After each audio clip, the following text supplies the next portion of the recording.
আসসালামু আলাইকুম ওয়া রাহমাতুল্লাহ। নারীদের সম্পর্কে নবীজি সাল্লাল্লাহু আলাইহি ওয়াসাল্লামের মহামূল্যবান 14টি উপদেশ।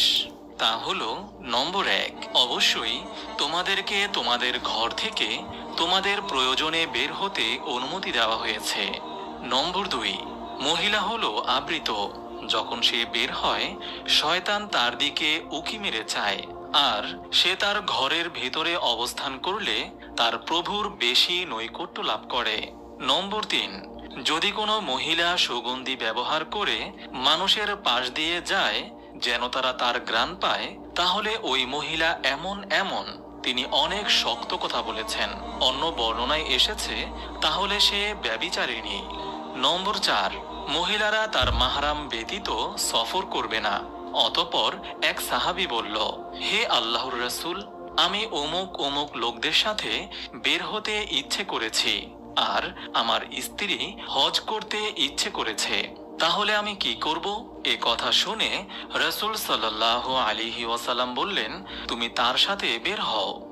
নম্বর 5, হযরত আবু উসাইদ আল আনসারী রাদিয়াল্লাহু তাআলা আনহু থেকে বর্ণিত, তিনি রাসূল সাল্লাল্লাহু আলাইহি ওয়াসাল্লামকে বলতে শুনেছেন, যখন তিনি মসজিদের বাহিরে ছিলেন আর ওই সময় রাস্তার মধ্যে পুরুষরা নারীদের সঙ্গে মিশে গিয়েছিল, রাসূল সাল্লাল্লাহু আলাইহি ওয়াসাল্লাম মহিলাদের লক্ষ্য করে বলেছেন, তোমরা পিছনে থাকো, তোমাদের রাস্তার মাঝে চলাফেরা করা উচিত নয়, তোমাদের উচিত রাস্তার পাশ দিয়ে চলা। এরপর থেকে মহিলারা দেয়ালের পাশ দিয়ে চলতে শুরু করলো, এমনকি তাদের পরনের কাপড় দেয়ালের সাথে আটকিয়ে যেত দেয়ালের সাথে ঘেঁষে চলার কারণে। নম্বর 6, হযরত উকবা ইবনে আমির রাদিয়াল্লাহু তাআলা আনহু থেকে বর্ণিত, রাসূল সাল্লাল্লাহু আলাইহি ওয়াসাল্লাম বলেছেন, তোমরা পরনারীর কাছে যাওয়া থেকে বিরত থাকো। এ কথা শুনে আনসারী এক লোক বলল, হে আল্লাহর রাসূল, দেবরের বেলায় কি বলবেন? তিনি বললেন, দেবর মৃত্যু, অর্থাৎ তার সাথে নির্জনে গেলে ধ্বংস অনিবার্য। নম্বর 7, হযরত আবু হুরায়রা রাদিয়াল্লাহু তাআলা আনহু থেকে বর্ণিত, তিনি বলেন, কিছু মহিলা রাসূল সাল্লাল্লাহু আলাইহি ওয়াসাল্লামের কাছে এসে বলল, হে আল্লাহর রাসূল, আমরা পুরুষদের কারণে আপনার মজলিসে আসতে সক্ষম হই না, তাই আপনার পক্ষ থেকে কোনো একটি দিন নির্ধারণ করে দিন যেদিন আমরা আপনার মজলিসে আসতে পারবো। এই কথা শুনে তিনি বললেন, তোমাদের আসার জন্য অমুকের বাড়ি নির্ধারণ করা হলো।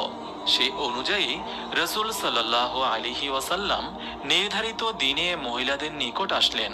তিনি তাদেরকে যা বলেছেন এর মধ্যে এ কথাগুলো বলেছেন যে, কোনো মহিলা যদি তার 3টি সন্তান অগ্রে পাঠায়, অর্থাৎ কোনো মহিলার সন্তান যদি নাবালেগ অবস্থায় মারা যায় আর সে এর দ্বারা আল্লাহর কাছে সওয়াবের আশা করে, তাহলে সে অবশ্যই জান্নাতে যাবে।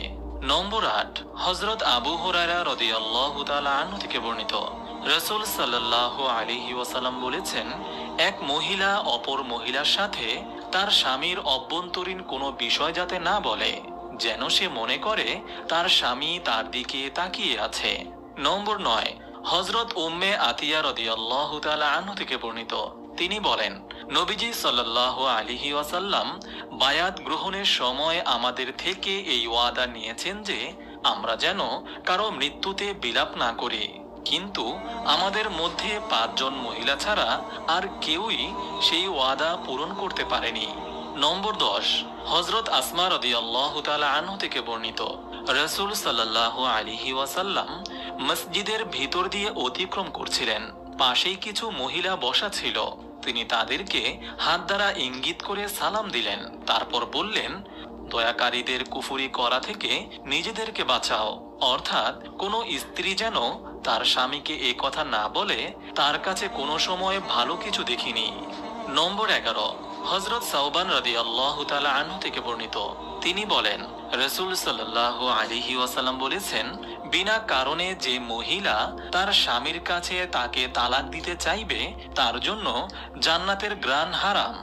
নম্বর 12, হযরত আব্দুল্লাহ ইবনে আবু আওফা রাদিয়াল্লাহু তাআলা আনহু থেকে বর্ণিত, তিনি বলেন, রাসূল সাল্লাল্লাহু আলাইহি ওয়াসাল্লাম বলেছেন, যদি আমি কাউকে আল্লাহ ছাড়া সিজদা করতে আদেশ দিতাম, তাহলে স্ত্রীকে আদেশ দিতাম তার স্বামীকে সেজদা দিতে ওই সত্তার কসম যার হাতে মুহাম্মদের প্রাণ। কোনো মহিলা তার রবের হক আদায় করেছে বলা হবে না যতক্ষণ না সে তার স্বামীর হক আদায় করবে। যদি স্বামী তার কাছে মনের বাসনা পূরণ করতে চায় অথচ স্ত্রী রান্নার কাজে ব্যস্ত, তাহলেও সে নিষেধ করতে পারবে না।